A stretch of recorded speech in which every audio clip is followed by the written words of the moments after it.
bonsoir à tous, bonsoir à toutes.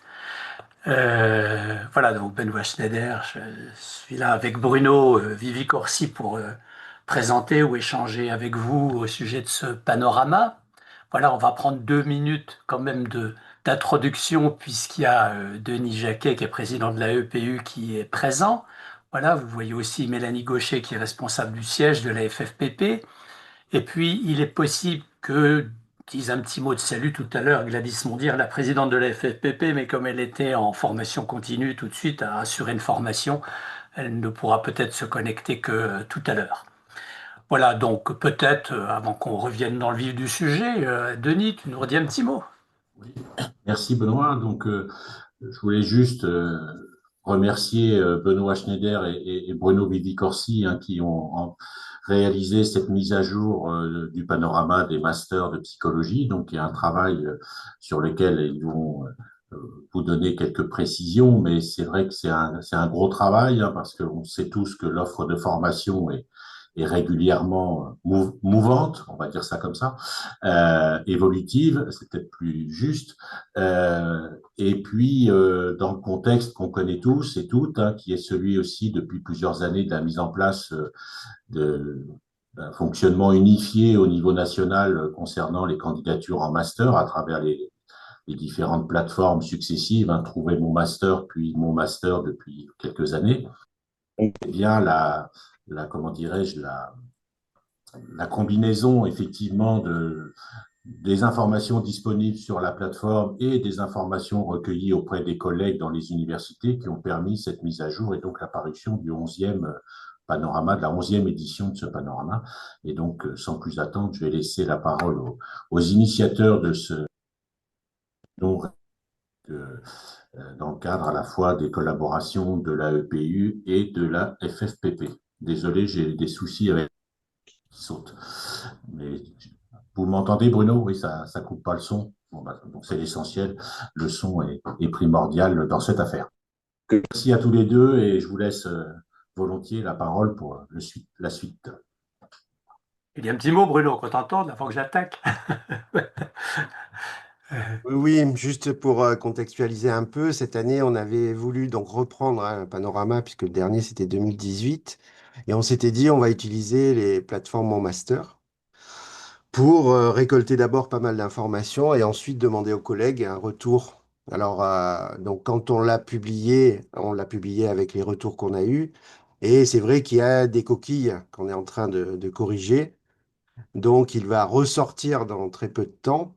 L'idée était ce coup-ci, d'ailleurs, de l'envoyer aussi via les SUIO ou les centres d'orientation et d'information, en plus des collègues de psycho, enfin, en plus de la communauté de psycho, et puis l'envoyer aussi aux étudiants de L3 pour qu'ils puissent avoir d'emblée une vue d'ensemble.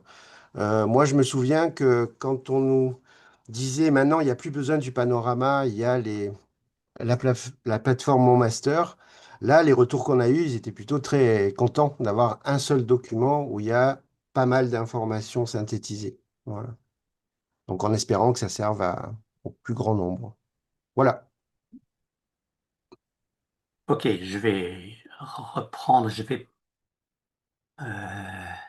voilà, lancer le diaporama. Vous le voyez?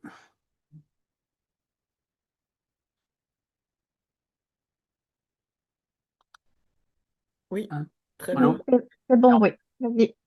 Ok, c'est parfait. Voilà, donc je reprends juste cette présentation. Bruno l'a mentionné, on a eu des échanges avec les responsables de master.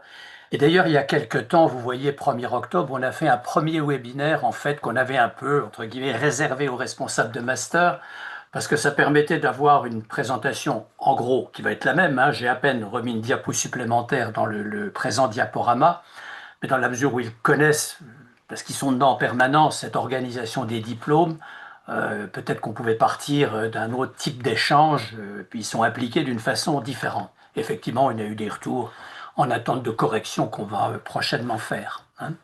Donc c'est pour dire que on a décidé cette année avec Bruno de proposer un webinaire, ce qu'on n'avait pas fait à l'occasion des éditions précédentes, je vais en redire un mot, hein. Mais il y a effectivement une fonction un peu spécifique à cet échange, c'est qu'au-delà du document que vous avez sûrement regardé, consulté, lu, je ne sais pas avec quelle attention, hein, mais il y a beaucoup d'informations dedans. Il y a le détail spécifique à chaque université, et puis il y a des éléments d'analyse qui sont peut-être parfois un peu touffus. Euh, il a effectivement, comme l'a rappelé Bruno, une fonction d'information. C'est celle qu'on retrouve aussi dans les plateformes Mon Master. Mais c'est peut-être un peu plus que ça parce que à la fois, il y a effectivement les données transversales à tous les diplômes, coup d'œil qu'on n'a pas quand il faut consulter la multiplicité des 36 établissements qui proposent des formations de niveau master, hein, avec des sites qui sont parfois complexes. Enfin, c'est un peu touffu que d'avoir cette vision très générale. Hein, on l'a à travers le listage des diplômes, et puis comme vous l'avez vu, on l'a à travers des tableaux d'analyse parce que c'est aussi cette espèce de vision à la fois transversale mais nationale sur l'évolution et la construction des diplômes qu'on essaie de faire partager. Hein, donc il y a bien là à la fois une fonction d'information, et puis en même temps, comme on l'a mis dans l'introduction, c'est aussi une sorte de guide à la réflexion, et puis une guide au pilotage, parce qu'on a là, la communauté, dans ses diverses composantes, a une responsabilité par rapport à la construction de la formation. Hein, on se rappelle, peut-être en introduction, je le mentionne très rapidement, mais que cette année, on a fêté en quelque sorte le 40e anniversaire du titre de psychologue, dont la caractéristique, en particulier en France, est tout à fait spécifique, puisque la façon de définir la profession se fait de façon réglementaire comme appuyée et définie par la formation. Hein, donc c'est les contenus de formation qui permettent d'accéder au métier, et c'est pas par exemple la référence à des pratiques précises. Hein. Donc il y a là une dimension tout à fait singulière qui s'appuie aussi sur la notion de titre unique. On pourra y revenir, hein, mais c'était pour rappeler ce souci de cette volonté d'échange ou d'information qu'on pourra avoir avec vous, même si le public qui est présent aujourd'hui est certainement plus hétérogène que ça ne l'était avec les responsables de master, puis on verra bien après les commentaires ou les interrogations ou les questions ou les débats qu'on peut avoir avec vous sur ce plan. Hein, donc voilà, des enjeux qui sont tout de même importants. Donc, ouais.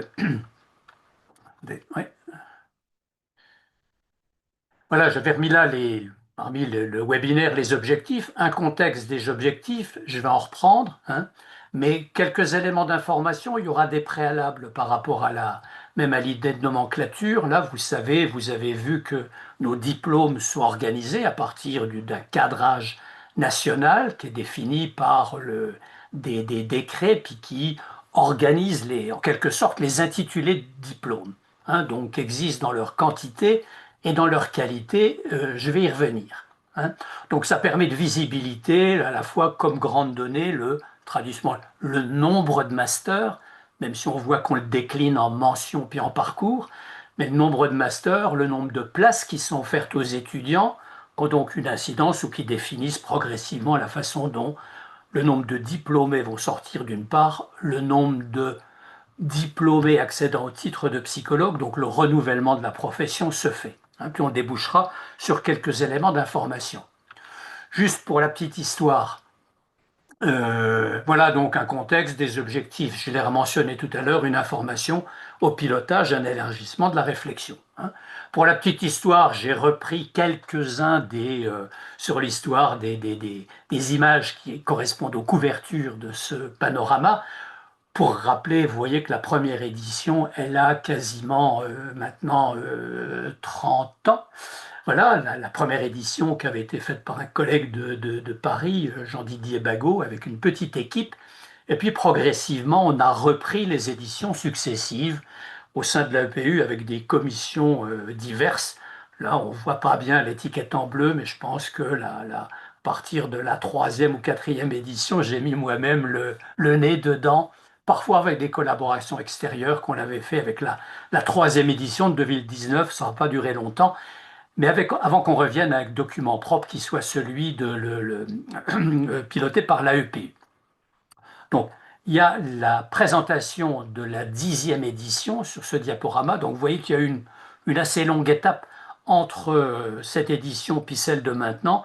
ça va permettre de mettre en exergue dans cette période les évolutions dont on va essayer de cerner ce qu'il y a de spécifique et puis ce qu'il y a de continu. Il y avait une particularité à cette 10e édition, puisque je vais revenir sur les aspects réglementaires, c'est que le principe même de l'organisation en termes de mentions à l'intérieur à l'époque des DESS de psychologie puis des masters, la nomenclature a été établie elle a été définie par la réglementation en 2014, mais d'une part, le temps de se l'approprier, c'est long parce que c'est compliqué, et d'autre part, vous vous rappelez peut-être, ou je vous l'apprends si vous l'ignorez, mais chaque université a des diplômes qui sont habilités pour une période donnée, de 5 ans, mais donc le ministère propose des vagues d'habilitation. Donc en gros, il y a 1/5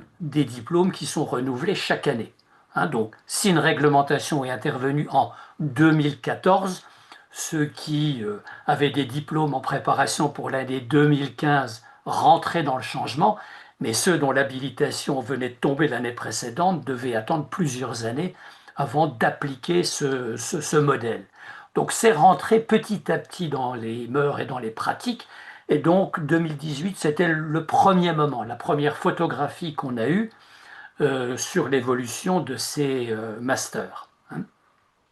Donc pour rappeler, il faudrait peut-être leur dire aussi, mais je vais y revenir à propos du cadrage des diplômes. Pour essayer de montrer, c'était ça le préalable que j'ai réinjecté par rapport à nos collègues universitaires qui connaissent bien ces dimensions. Mais c'est pour souligner ce point-là. On a souvent l'impression, surtout quand on n'est pas dedans, qu'il y a des diplômes qui ont leurs caractéristiques, surtout que les collègues ont fait une formation dans un endroit donné. On a l'impression parfois, il y a des discours sur il y a trop de diplômes, il n'y en a pas assez, ils sont trop spécialisés ou pas assez. Il y a des débats sur cette question et on pourrait avoir l'impression que ça change facilement et puis qu'il suffit d'une loi pour les programmer puis qu'on n'ait qu'un cadre pour y rentrer. En réalité, c'est une dynamique très compliquée et qui a une marge de manœuvre avec une interaction entre des acteurs extrêmement complexes. Je n'ai pas fait le tour sur le diaporama de l'ensemble des composantes, mais voilà quelques caractéristiques essentielles. Ce n'est pas chacun dans son coin qui décide d'un diplôme. Il y a des usages, il y a des pratiques, il y a une culture, il y a une évolution de la science et les fondamentales qui fixent en gros les grandes pratiques de la profession. Mais une fois cette base de données piquée, en quelque sorte le résultat de l'histoire, qu'a construit les connaissances en psychologie et puis le métier dans sa diversité, au moment où on met en place un diplôme donné, qui est-ce qui est dans la première définition, il y a donc à l'heure actuelle des universités qui, du fait de la loi d'autonomie des universités, décident des diplômes qu'elles vont proposer pour être accrédités, habilités, sur la base d'un contrôle ensuite qui est opéré par le ministère de l'Enseignement supérieur. Voilà donc, on doit proposer des diplômes, ils doivent répondre à des caractéristiques réglementaires, comme par exemple cette nomenclature des diplômes. Ils doivent s'appuyer, je l'ai mentionné là, sur des référentiels qui sont des grilles partiellement normatives. Ce n'est pas la loi, c'est des orientations qui sont proposées, c'est des grilles de lecture sur lesquelles on doit s'appuyer de façon à ce que l'essentiel des compétences définies doivent se retrouver pour qu'il y ait une cohérence, mais il y a une certaine latitude, c'est pour ça que j'ai remis des référentiels normatifs. Puis une fois que l'établissement ou l'université fait ses propositions, il y a un contrôle. Premier petit exemple de régulation, il y a quelques années, quand on proposait des diplômes en psychologie, le ministère examinait ou contrôlait le détail de chacun des diplômes de psychologie.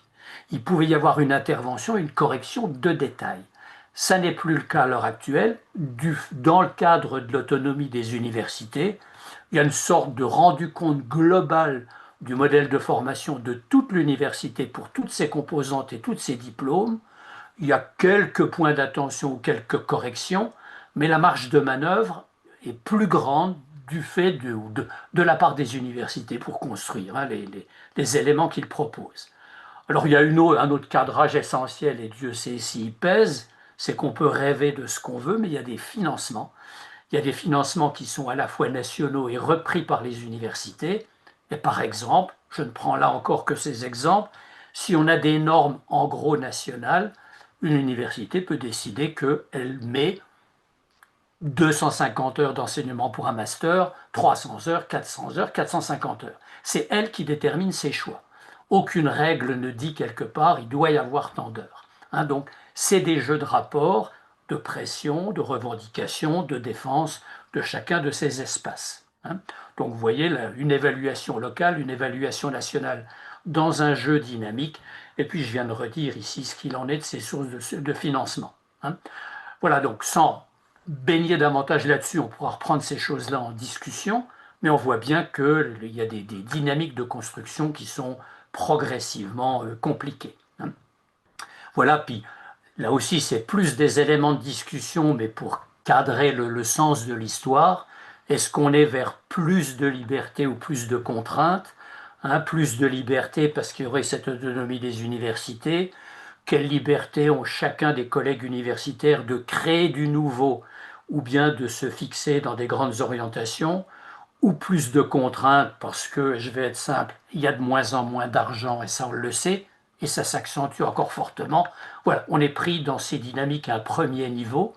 Autre aspect sur lequel on pourra revenir, vous le voyez, par rapport à la dynamique de la construction des contenus de diplôme. Hein.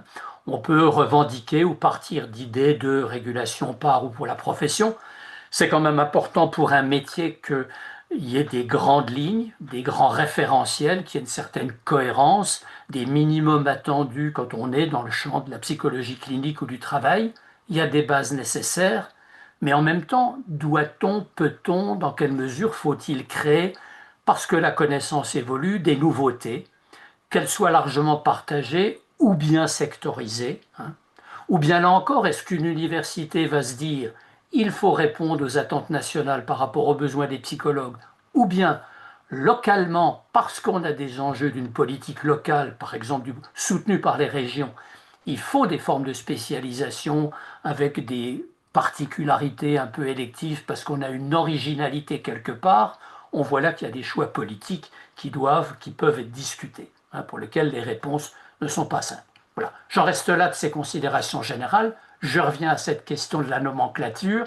Vous l'avez certainement en tête, mais vous voyez, mais je vais redonner une précision, qu'on a à l'heure actuelle cette mention possible, même s'il y en a une qui est un peu spécifique ou particulière, c'est la mention générique psychologie.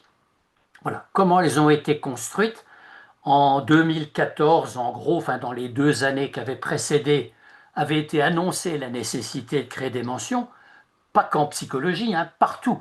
Parce que beaucoup de disciplines avaient vu une sorte de diffraction de spécialités de toutes sortes, vraiment très extensive, et on y a contribué en psychologie. Le ministère a dit à un moment donné, il faut quand même, par rapport à la visibilité nationale auprès des employeurs, il faut redonner un peu de cohérence. Il faut donc retrouver des grands groupes de formation. Donc chaque discipline a eu ses propres débats, chaque discipline a négocié ses propres grilles de lecture. Ça a été compliqué en psychologie, il y a d'autres disciplines où ça l'a été, et après bien des tractations, il y a par exemple eu un gros débat, hein, entre faut-il des tas de spécialités ou une diversité de spécialités, ou lesquelles, ou faut-il verser dans une dimension de cette mention unique. Ça a vraiment beaucoup polémiqué, et à la suite, non pas vraiment, je pourrais revenir sur le détail, mais d'une cohérence d'ensemble, mais de jeu de tractation entre les différentes sources d'influence. On a abouti à ce modèle à l'époque d'une mention psychologique, et il n'y avait à ce moment-là que 4 mentions spécialisées, la psychosociale, d'éducation et de la formation, clinique et psychanalyse. Je simplifie. À ce moment-là, on a dit, c'est ce que le ministère avait dit, on remettra tout à plat dans 4 ou 5 ans et on reconfigurera les mentions. Puis ensuite, la doctrine a changé. La façon dont ça se passe maintenant, c'est de dire on peut créer des mentions nouvelles, mais euh, quand une université souhaite créer une mention nouvelle, elle peut le faire. Ce n'est pas un accord national. elle peut le faire, elle fait une proposition, mais il y a un contrôle au niveau du ministère pour savoir si la proposition qui est faite correspond à une cohérence nationale ou n'y correspond pas. Donc si c'est vraiment une demande très marginale, ça ne prendra pas. Les propositions qui ont émergé, qui avaient été initiées par l'Université de Nanterre, c'est en 2017, je crois, la mention neuropsychologie, la mention psychologie du développement, qui peu ou prou comme correspondait à une émergence ou une ancienneté dans les diplômes qui n'étaient pas apparus de façon suffisamment nette dans la nomenclature d'origine. Voilà, donc elles sont apparues dans le paysage. Maintenant, toute université qui souhaite créer une mention dans ce champ peut le faire, et vous retrouvez des détails à ce sujet-là, mais je reviendrai dans les commentaires sur ce que sont devenus développement et neuropsychologie. Voilà donc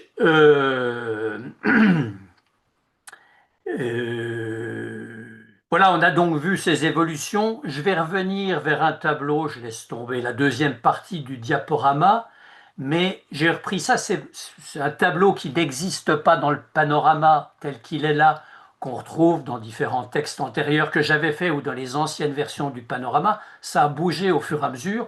Bon, le tableau est un petit peu compliqué, ça fait plein de choses, mais je flèche pour vous permettre quelques grands repères. Donc vous voyez, j'ai pris quelques éditions du panorama entre la première et puis l'actuelle. Je n'ai même pas mis 2018 parce que j'ai pris le moment où il n'y avait encore pas la création des mentions. Alors forcément, quand on a la colonne qui est à gauche, qui recouvre les spécialités, ça ne peut pas être complètement homogène puisque cette grille-là de lecture, elle a évolué avec le temps. Hein.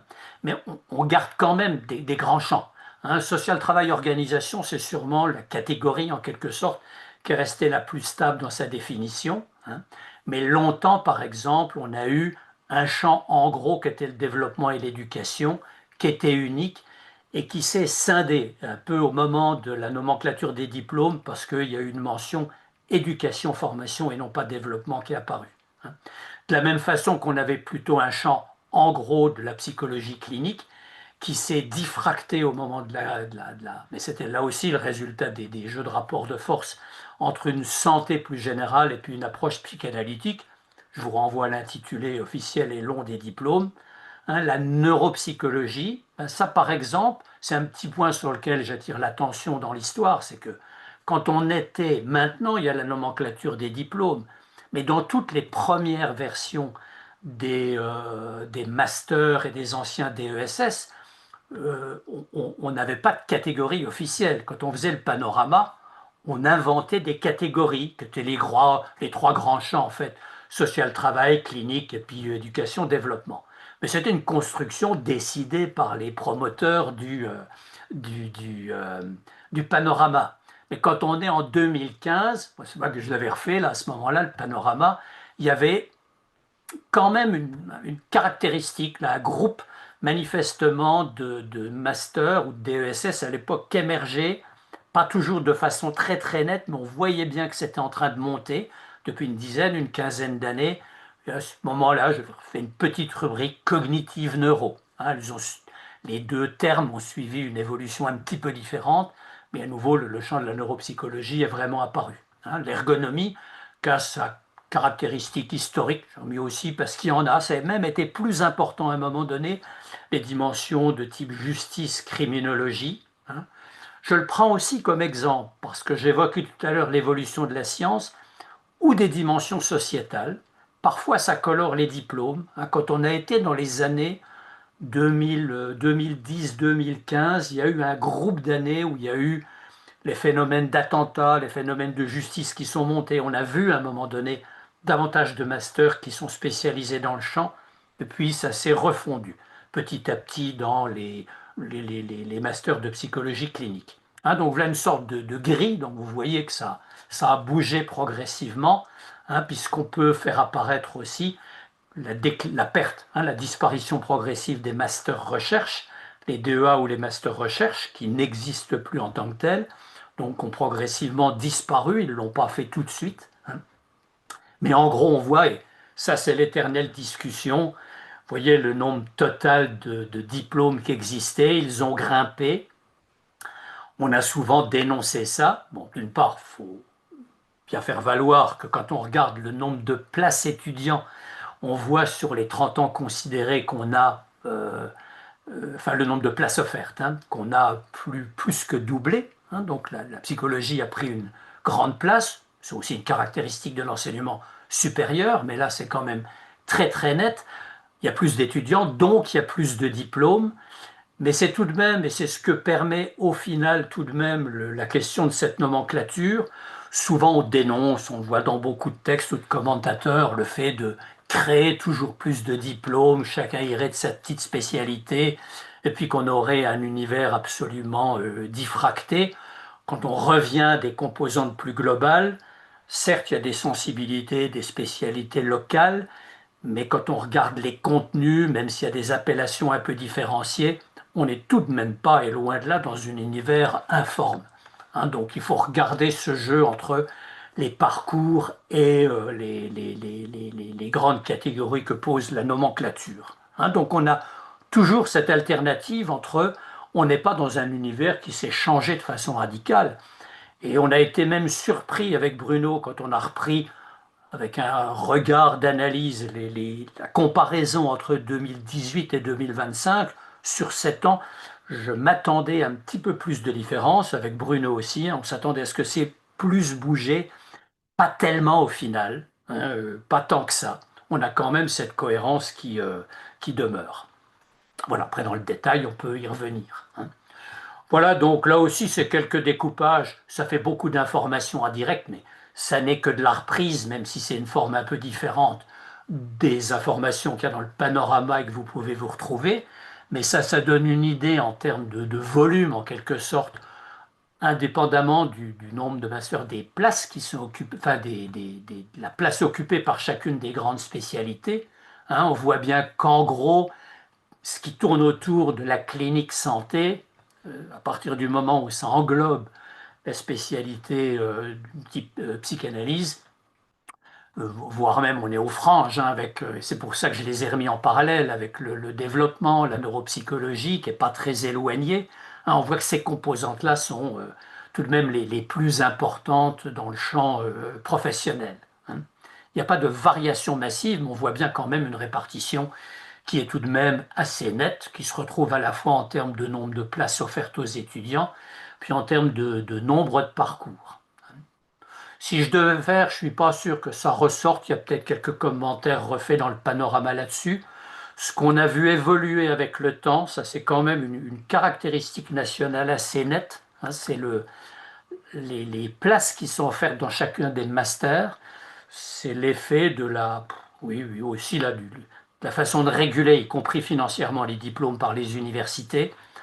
La plupart d'entre elles, si on regarde le nombre moyen de places par parcours, hein, il y a là la dernière ligne, vous voyez qu'on oscille entre 16 et 30 places, enfin, autour de la vingtaine de places. Il y a quand même une certaine stabilité, là, des sortes d'unités formatives qui sont relativement homogènes. Hein, on a eu par le passé, dans les grandes années, parfois des masters très très lourds. Hein, il y a deux caractéristiques pour les masters les plus lourds qui existaient pour l'essentiel.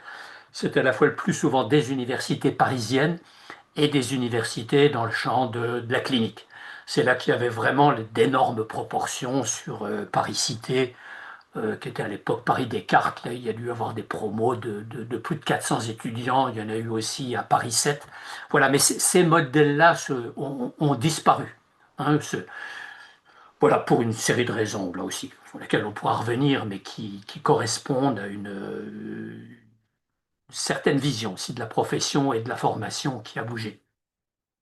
Alors, ce qu'on a pu aussi rajouter cette fois-ci, c'est pas enfin, je veux dire, faut pas prendre cette partie comme une analyse approfondie, c'est plus une invitation à la réflexion.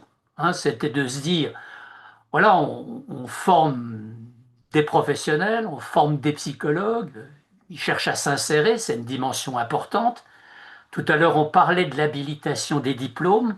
Hein. Une des caractéristiques pour reconduire un diplôme, c'est la règle obligée, c'est de montrer que les étudiants qui sortent trouvent du boulot. Voilà, ça c'est la règle. Ça s'appuie le plus souvent sur les observatoires de la vie étudiante à partir de statistiques soit les informations qui sont guidées par les services spécialisés des universités, soit par les enquêtes en propre que réalisent les responsables de diplôme. On n'a pas toujours les mêmes données parce que quand il s'agit des services des universités, ils n'ont pas toujours tous les mêmes moyens et on ne peut faire des statistiques fines qu'à partir des réponses des anciens étudiants qui répondent. Et c'est loin d'être toujours le cas, il y a souvent de la perte, avec des biais dans les pertes. Donc les responsables de diplôme ont parfois d'autres moyens, d'autres types de contacts, ça ne donne pas tout à fait les mêmes chiffres. Mais pour rappeler tout de même, je ne rentre pas dans le détail, que quand on regarde les universités comparables, si je prends par exemple les universités de type sciences humaines, et qu'on s'en tient aux statistiques nationales, la psychologie s'en sort pas si mal du tout, hein. En rappelant la caractéristique qui est spécifique à la psychologie par rapport à beaucoup d'emplois c'est la profession peut-être la plus impactée par les emplois à temps partiel, mais en ce qui concerne le fait d'avoir un emploi, hein, on tourne sur les statistiques nationales autour de 85-90% à un an d'insertion. C'est les scores qui sont parmi les bons scores, hein. Donc il y a une bonne qualité d'insertion. Et je reprendrai d'ailleurs ce commentaire tout à l'heure par rapport à des débats actuels, hein. Donc ça marche pas si mal pour la psychologie, alors qu'elle a longtemps été décriée comme un métier qui avait du mal à insérer ses étudiants. Il y avait là une contradiction. On sait là aussi, on peut y revenir, que depuis quelques années, le décor change et que le problème de l'accès à l'emploi se pose de façon moins aiguisée. Mais en gros, les quelques indicateurs qui ont été soumis à la discussion dans le panorama, c'était ce qui invite en fait, et ce qui doit pousser à un système d'observatoire un petit peu plus attentif, hein, c'est de dire, bien évidemment, les universités proposent, mais font-elles des propositions homogènes sur tout le territoire? Est-ce qu'un étudiant, par exemple, qui souhaite entrer en master dans telle ou telle province ou à Paris, a la même chance de trouver une place? Pas tout à fait, il y a des petits déséquilibres, hein. Vous regardez là en rose, par exemple, ben l'offre elle est un peu plus grande sur l'Île-de-France qu'en province, et puis après on pourrait décliner par province, par grande région, c'est pas tout à fait les mêmes, hein. On peut se dire aussi, par rapport à on sait que, en gros, c'est dans les increments d'insertion, hein. Je retiens un indicateur global. On sait en gros que 60 à 75% des étudiants s'insèrent plutôt dans leur région de formation, hein. Ça bouge parfois, mais une majorité s'installe là. Donc ça veut dire, ça aussi, est-ce que, en fonction du nombre d'étudiants formés, du nombre d'étudiants diplômés, est-ce qu'il y a le même ratio par rapport au nombre d'habitants pris comme indicateur des besoins de la population, hein? On sait que tout de même, ce n'est pas inutile d'avoir un psychologue pour tant d'habitants. Ben, on voit que le ratio n'est pas le même là. Et que là, il y a quand même des gros déséquilibres. J'ai repris un ou deux exemples pour souligner le trait avec des discordances, hein. Et puis aussi, on peut regarder, là aussi, troisième indicateur qui est pris, c'est le nombre de psychologues. Alors, ils ont bougé, ils ont évolué dans leur carrière, puisqu'on bouge, on change de place. Mais là aussi, est-ce qu'on peut établir un ratio entre le nombre de psychologues qui disposent? J'ai remis là Delhi, rappelez-vous, on est au RPPS, tout ça, mais voilà, c'est dans la tête, on est encore derrière ce nom-là souvent, hein. Par rapport au nombre d'habitants, ben, ça reflète là aussi l'offre faite aux usagers par rapport aux psychologues. Ce ne sont que des indicateurs, ici massifs et fragiles, mais c'est dire aussi par rapport à ce panorama, cette capacité à offrir une visibilité nationale et à fournir des éléments d'information, ça doit inciter à ce que ça rentre dans le champ de la réflexion. Ici, la capacité de réponse à ces besoins, puisque si on est une profession, c'est aussi pour répondre à ses attentes, à la fois dans son volume et puis dans ses caractéristiques, hein. Voilà donc ce que vous retrouverez avec quelques éléments plus détaillés qu'il y a dans le panorama. J'ai oublié de dire tout à l'heure, mais vous l'avez retrouvé, je vous passe sur le détail, mais il y a les mentions uniques et les mentions spécialisées. Si on s'en tient aux mentions uniques et qu'on analyse des mentions uniques, ça ne donne pas du tout de possibilité de visibilité d'analyse, puisque sous les mentions uniques, il y a plein de diversité. Donc, on a fait un bricolage D'accord? Donc, en faisant basculer les mentions uniques, mais en les observant en fonction de leur spécialité interne, pour avoir une vision un petit peu plus fine, la façon d'attribuer tel parcours particulier d'une mention unique dans les autres mentions, c'est pleinement de la responsabilité de Bruno et de moi, c'est la cuisine du panorama. J'ai cru voir quand même, aux réactions qu'on a eues de nos collègues qui souhaitent plutôt des informations de correction par rapport aux noms, aux oublis, aux coquilles, on a pu, je n'ai vu aucun retour qui a discuté le choix qu'on avait fait, c'est que ça devait coller. Voilà, ça donne un élément de garantie quand même par rapport à la cohérence à peu près du raisonnement, hein.